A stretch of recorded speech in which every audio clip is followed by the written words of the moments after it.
I think the first challenge is working out what it is that you want to say. What's the message? What have I got that's valuable? I think people really respect the time that other people have. And if you're going to be standing on a stage and speaking in front of 100 people for 10 minutes, that's 1,000 minutes of time that you are suddenly in control of and you can dictate. Working out that core message, that core idea that you want to share is a really important start. I guess hand in hand with that goes purpose, right? Why is it that you're looking to speak? If you're looking to stand on stage to stroke your own ego and tell everyone how good you are, I suggest you don't. If you can come on and realize that this can be about something bigger, this is an opportunity to create that ripple effect. Actually, what you find is even those people that don't enjoy speaking, I definitely put myself into that category, you'll do it because the after effects of that are just worth it afterwards.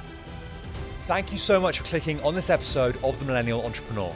The ambition of the podcast is to show relatable stories from young entrepreneurs doing some incredible things to inspire the next generation, including you listening wherever you are. We've been doing this podcast for over 3 years and the ambition has not changed. The only thing that has changed is the scale of where we want to go. We want to bring on bigger guests for you guys to show more and more relatable stories from young entrepreneurs across the world. The majority of you guys watching or listening haven't subscribed to the podcast yet. All you have to do is click that subscribe button wherever you're listening, Apple Podcasts, YouTube, Spotify, wherever. And that will allow us to bring on bigger guests and ask the questions that you really want to hear. And it really is that simple. My name is Sina Sadzadeh. Thank you so much for clicking on the podcast and enjoy the episode. Hey Alex, how you doing? Sina, good to be here.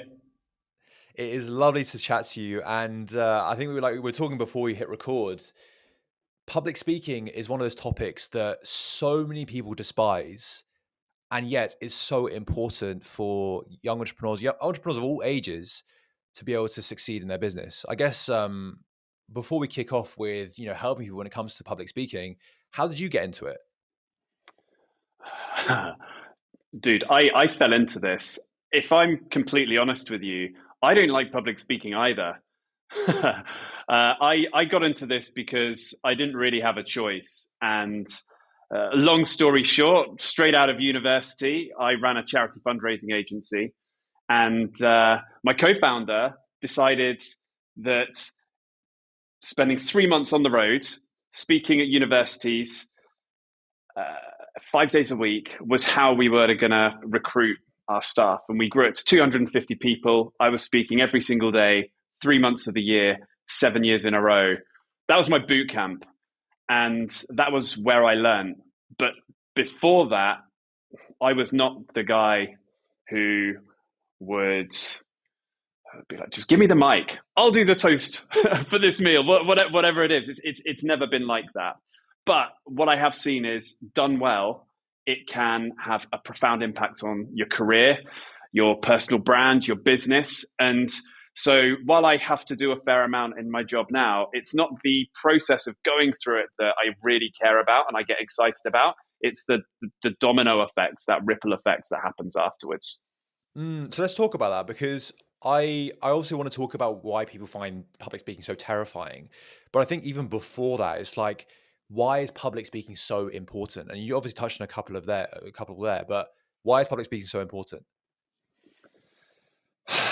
It only takes one talk for incredible things to happen. And I used to run one of Ted's conferences, TEDx Clapham, for a number of years.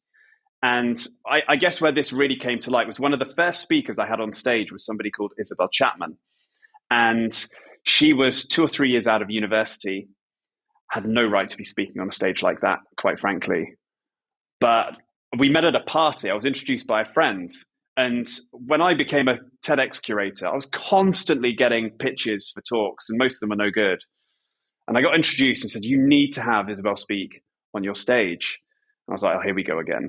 What kind of pitch are we going to get this time? So I said, what do you want to speak about? Sort of feigning some interest. And she just goes, I want to change the perception of sexual assault.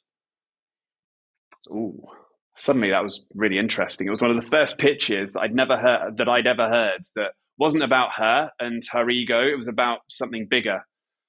So 6 months later, she was on that stage. 2 years later, I get a call saying that her talks played a part in changing government legislation. And you just think, that is extraordinary. And time again, I see talks on stages delivered to the right people, or recordings of talks that have gone up on YouTube or on social media that are changing genuinely changing people's lives. And that is incredibly rewarding. Mm. That's amazing. I've never heard a story like that before. Yeah, that's incredible. So you talk about the impact, but I guess like even for you as a personal brand, it can have profound impacts on yourself, your business, your network. It can have, the ripple effect is huge. The ripple effect is huge. And maybe it can be so you'll never actually I think one of the sort of exciting things, you never actually truly will understand what the ripple effect of a talk might be, but there might be one sentence that you say in a talk or in a presentation that sticks with somebody for decades afterwards. But then we also do hear from people who these things have had a profound impact on too. What I find really interesting is the majority of leaders. I do a lot of work with startups and scale ups at the very top level.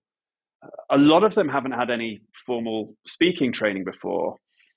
And I find it surprising because it's such an important part of their job. Their job is to cast visions, inspire teams, sell products. And while I don't think speaking is the most important skill, you can build a company, scale a company. You don't need to get on stage to do that. But if you can, and if you can talk about what you do well, you'll get there quicker. It's this advantage that you can have and draw from.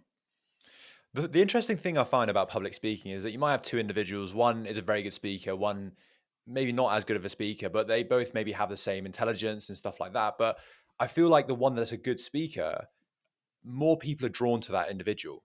And so you can captivate people, you can sell them your vision, you can do all these different things just because you're a good speaker, not because of intelligence levels or anything like that. And that's what I find really interesting is if you crack this code, you can change a lot of things about your life, about other people's lives. And that's why I really want to get you on the podcast, Alex, because I feel like this is a very good skill that people should work on. Now, our audience, the people listening right now, young people who want to learn about public speaking, of course.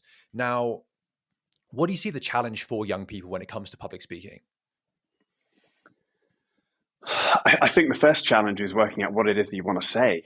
What's the message? What have I got that's valuable? I think people really respect the time that other people have. And if you're going to be standing on a stage and speaking in front of 100 people for 10 minutes, that's 1,000 minutes of time that you are suddenly in control of and you can dictate. I think working out that core message, that core idea that you want to share is a really important start. And I guess hand in hand with that goes purpose, right? Why is it that you're looking to speak? If you're looking to stand on stage to stroke your own ego and tell everyone how good you are, I suggest you don't, right? But if you can come on and realize that this can be about something bigger, right? This is an opportunity to create that ripple effect. Actually, what you find is even those people that don't enjoy speaking, I definitely put myself into that category. You'll do it because the after effects of that are just worth it afterwards. So I guess the question is what idea can you share that can change the way people think or feel, behave? And if you start with that idea, that might be the impetus that makes you think, you know what? Maybe it is time to start putting myself out there. And it's one of the reasons why I think entrepreneurs make great public speakers, and particularly those starting a business should really try and hone on this skill, not just because it's going to help you land investment and so forth, but it's going to help you scale the impact that your business can have. And I don't know about you, I'm sure you've been to enough conferences and seen some fairly dreary tracks from time to time. But those people who are doing the things that they're talking about, they're the ones who've got that spark, and you're drawn into them because they're speaking from experience rather than because they've read a book. I completely agree with you there. And I guess like the other side of the story, I guess like we talked about the challenges of young people, but why do people find it so challenging in the first place? Like, why do people find public speaking so difficult, like as a mental thing? I mean, it's pretty triggering. When we were cavemen and women, if you were going to stand in front of, I don't know, even like 20 people, you're putting yourself into quite a risky situation. That fight or flight response gets triggered. And I found out the other day that, you may have come across the fight or flight response before, but there are actually 5 Fs. It's fight, flight, flop, freeze, or fawn. And I don't think you're going to flop on stage. I've never actually seen anyone collapse on stage, but I've definitely seen people freeze. And I've definitely seen people try and people please to the crowd. And they're often going on with this real desire to be liked. And actually, I wrote in my newsletter a couple of weeks ago on this. You don't need to be liked to be a great public speaker, which I appreciate is counterintuitive. But I think if you can go on into any speaking engagement that you do, purpose driven and focused on that purpose and that change that you're trying to create, you'll have some people that jump on that bandwagon with you, but you'll have others that won't. But we have this innate desire to be liked. And that is where a lot of the fear and the nerves and the worry come through. And I guess the final point on that is we don't often put ourselves to the test, right? We don't often put ourselves in these situations where we feel exposed. So almost counterintuitively, if you can regularly put yourself in front of a group of people and just practice speaking and make it, it can be a safe environment that you do that. But if you can practice speaking and start working out what opinions do I have and what is it that I really believe in, and start sharing those things, interestingly, your confidence will improve and increase. But I wrote in my book that confidence is it's a work in progress. Very, very confident people get nervous too. And if I think back to some of the TEDx events that I ran, we used to have Olympians, people who've won, medal-winning Olympians. They're used to performing under pressure. The difference between how they look on stage, which is very calm, composed, versus what they're doing behind the scenes, sweating, panicking, just shutting themselves up into a dark corner. It's very, very normal to experience this nervous energy. But if you can learn to counteract it, it's kind of like a superpower. And bear in mind, these are like athletes, right? That you're talking about. And these guys are, they're used to performing on a stage and on a Right. very public world stage. And that's what I find very interesting. And I've seen studies where these Olympians or footballers, athletes, whatever, they have to go into a different medium of just talking in front of a crowd. And that crowd might even be like 5% the size of what they're actually used to. But it's still for them so nerve-wracking. It's so difficult. And I think like people listening can take massive solace in that, because it's like if they're finding it nervous, you finding it nervous is extremely normal. And like I think what you said, challenging that energy into a positive one is good. But one point I want to pick on where you said is kind of like counterintuitive, where you don't have to be liked by the audience to be a good speaker. When it comes to actually constructing what you're going to be speaking about, do you say it more for yourself or do you say it more for the audience? Because if you're not playing for them, like who are you playing for?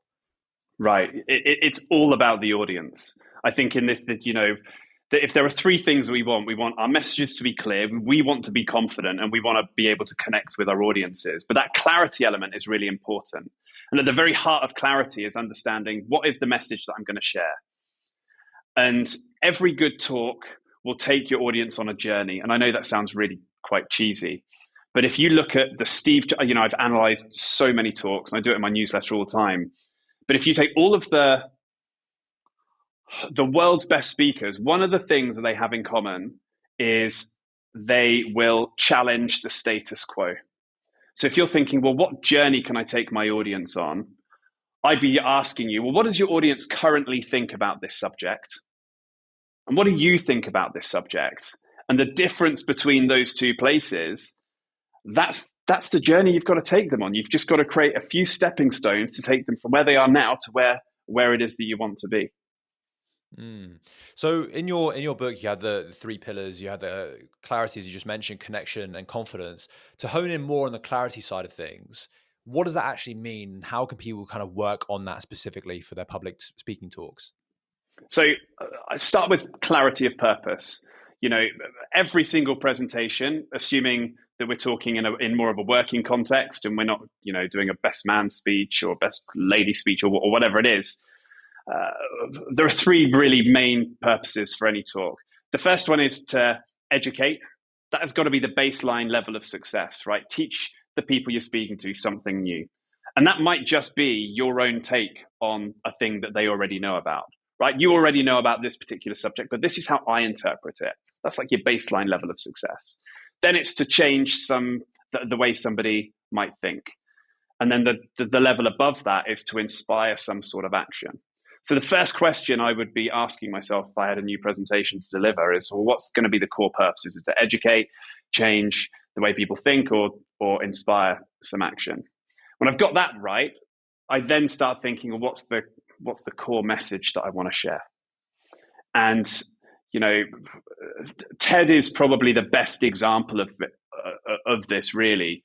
But at the heart of every great TED talk is an important message. If we think of Simon Sinek, stop telling people what you do, tell them why you do it.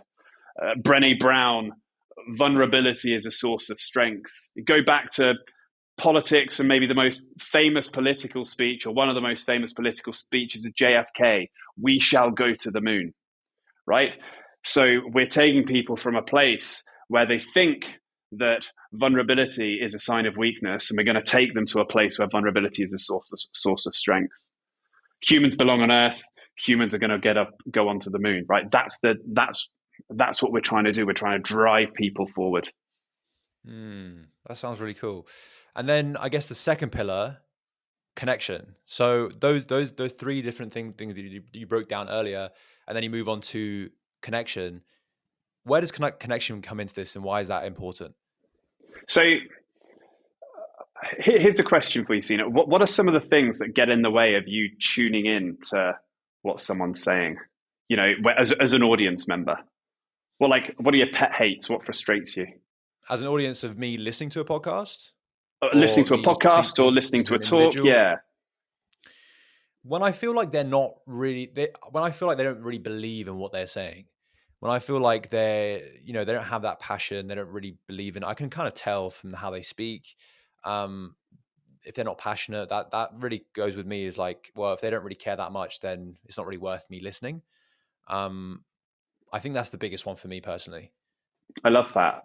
If they don't care, why should I? And there are so many people who actually struggle to express their passion. Often those who are slightly more extroverted can just do that naturally. They've got that sort of magnetic element.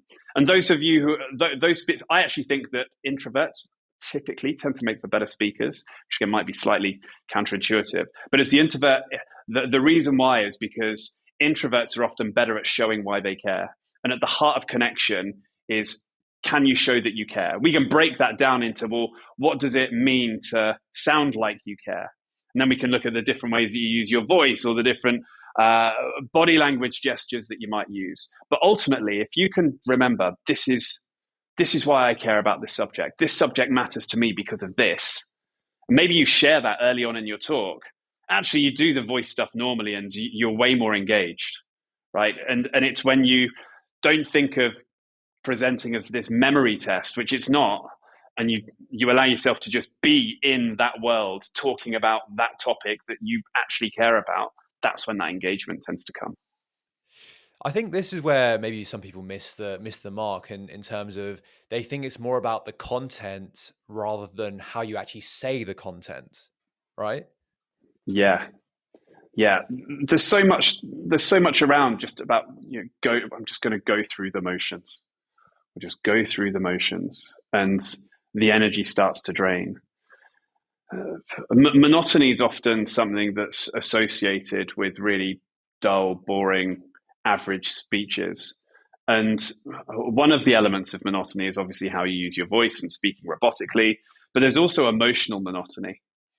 If we think about the things that we stay really engaged listening to, it's often the things that have lots of light, but also some dark. And it's the contrast between the two that create this memorability factor, if you like. So give us one piece of advice when it comes to generating connection. So you being the speaker, how would you generate connection with your audience and captivate them? Might sound a little bit ironic, but your use of pauses will change how an audience perceives you and how they connect with the topic that you're sharing. A lot of people find out I'm a public speaking coach. They go, "Oh, I speak way too fast. Always speak too fast when I get on stage." That's the most common thing that I get. I just don't care how fast somebody speaks. Some people just speak fast. And that's a great way of expressing passion. You need to counterbalance it with the adrenaline and so forth. But actually, for those people who worry about that, rather than trying to speak slower, which will just feel like you're putting on the brakes for all of the emotion that you want to express, just pause a little bit more. And you can have pauses to create a bit of anticipation, just like I did there, just a little pause, just to before I gave you the point.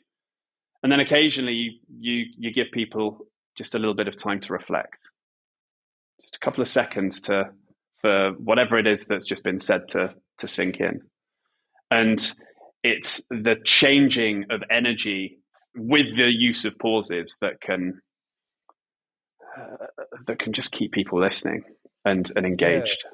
I think that's the biggest thing that I notice when I see a good public speaker to a great public speaker is their use of contrast. I think like the key word that you used was different speeds, pauses, volume as well. Like there's all these different ways, and also like differences in body language and stuff like that. But I think contrast is the main thing.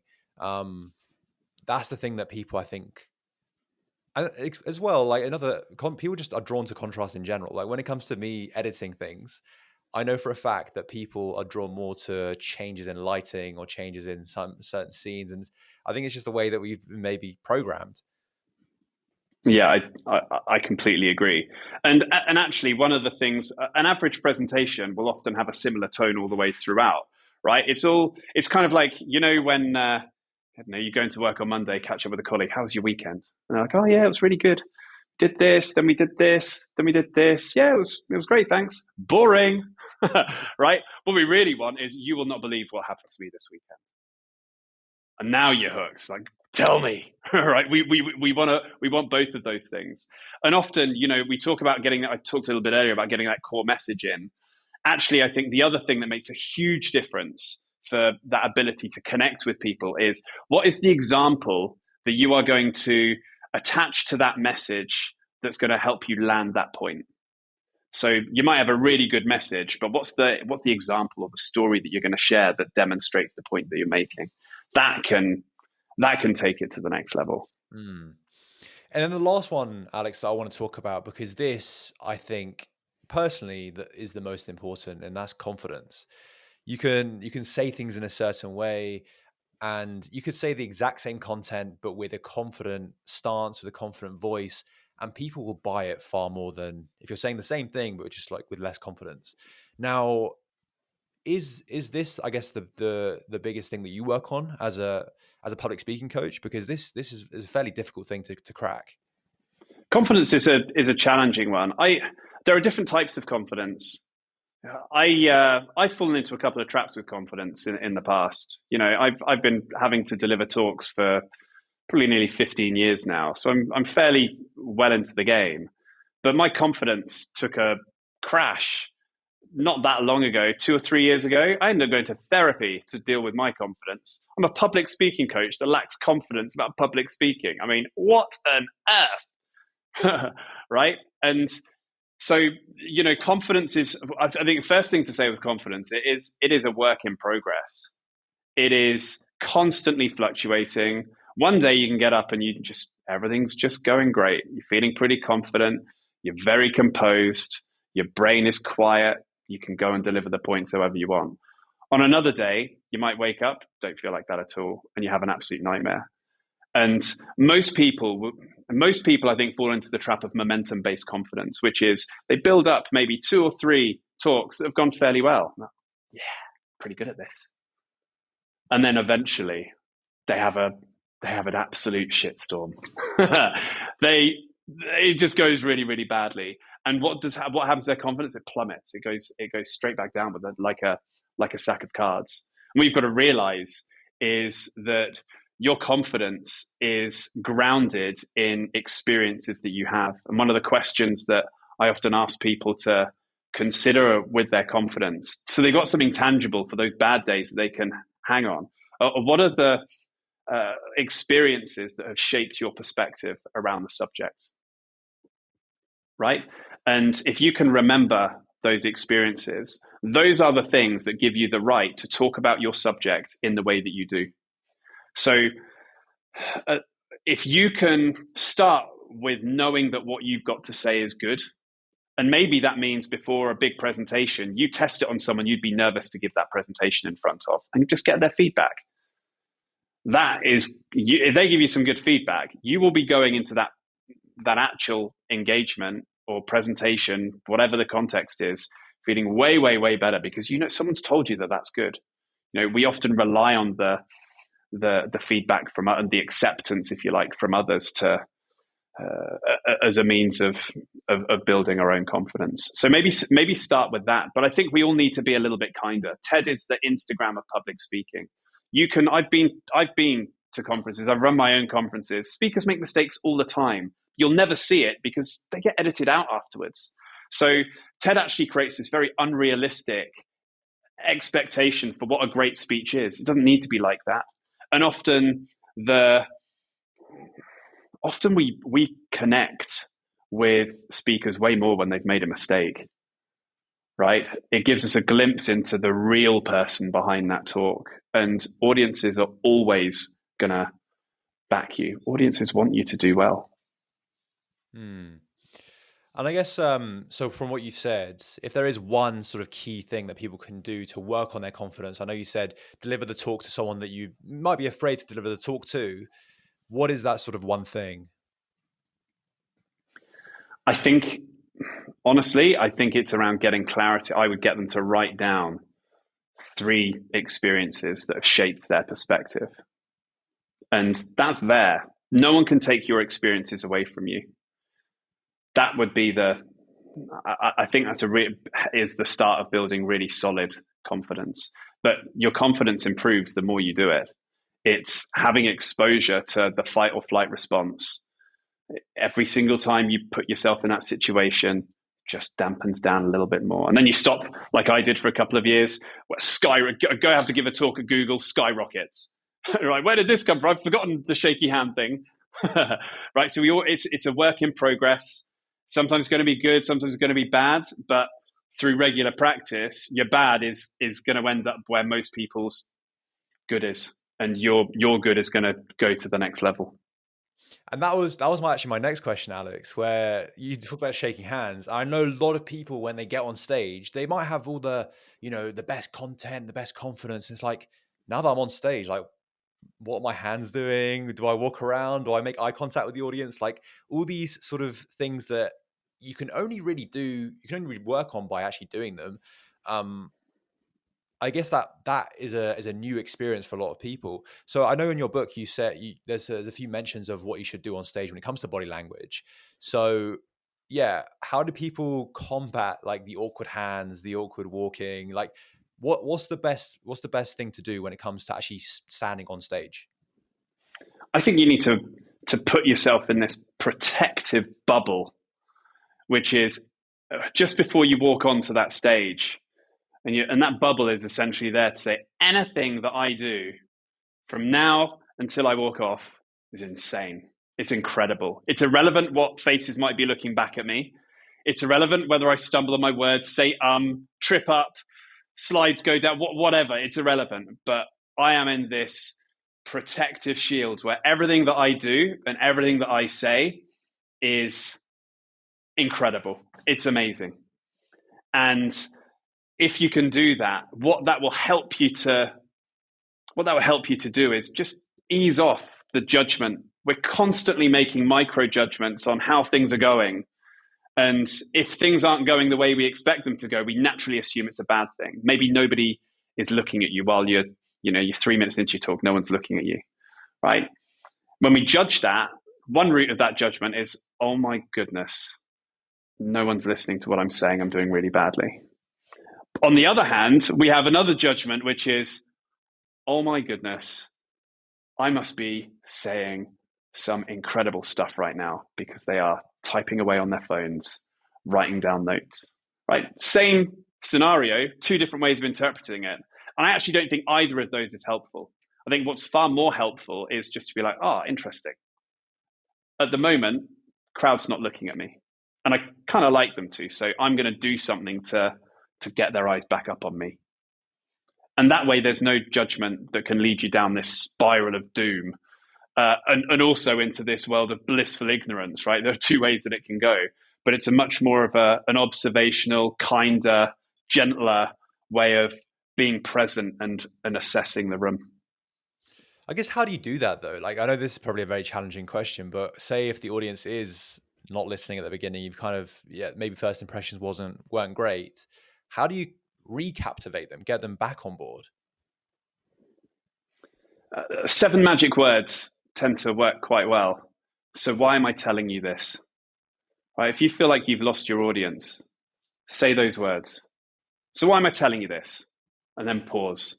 And that pause will act as a life raft to bring people back. And very, very often they will look up. Wow. Right? So that's one of the ways. Yeah. Right? I've not heard that one before. But it will just bring everyone, because finally you're getting to the point. That's often what we might be thinking as an audience. Finally, you're just getting to the point. I want you to get to the point. So that's something very tangible that people can do, but it comes through feel, and it comes through testing different experiences and being absolutely okay to fail. When we were building the charity fundraising agency, no one knew who we were, and it was before charity. So it was before businesses were using Facebook and social media to build their presence. So we'd arrive on a university campus in the morning, find where all the biggest lectures were, and we'd walk into these like intimidating lecture halls, 400 seats, full of students. Speak to the lecturer, be like, I've got a job opportunity. Can I shout this out to the group? And at the very, we do like a minute's pitch. And at the very, very end, we'd be like, so if you'd like to come along and find out more, we're hosting a meeting at 1 o'clock today. Put your hands up if you'd like a ticket. And they weren't tickets. We give them a flyer, but we call it a ticket to try and build the value. Sometimes no one puts their hand up, 400 people in the room. And you have to do a walk of shame out of that room. It's so awkward. It's excruciating. And even 7 years in, you'd get the nerves. You'd be doing that every hour before you do your main meeting. But even then, you just get the nerves. But then on the other hand, sometimes you get 1 or 2 people put their hands up, and then a wave. It's like a Mexican wave. You'd literally be giving out hundreds of tickets before the lecture kicks off. So it was an all or nothing sort of scenario. But those, I didn't enjoy them. But those times where it didn't go to plan, it allows you to realize it's okay. And sometimes presentations just aren't going to go the way you want, and that's okay. Yeah. And I guess, like, don't let that experience or any of those experiences stop you from doing it again. I think that's the main thing, is like, don't, because you said like getting confidence from the external. It's like, if it's momentum based, then that might, have a lasting scar on you. But if you keep going out there doing public talks, because it does fluctuate, as you said, then it will sort of continue. But Alex, we've run out of time. I've loved having you on the podcast. It's been such a pleasure. How can people stay in touch with you and what you're doing? Easiest way, find me on LinkedIn, Alex Merry on LinkedIn. And then you can, I'm always putting tips up there on how to use public speaking to build your brand and how to improve the impact you have on your presentation. So that's a great place to start. Nice. Thank you so much, my friend. Chat to you very soon. Thank you. Thanks, Sina.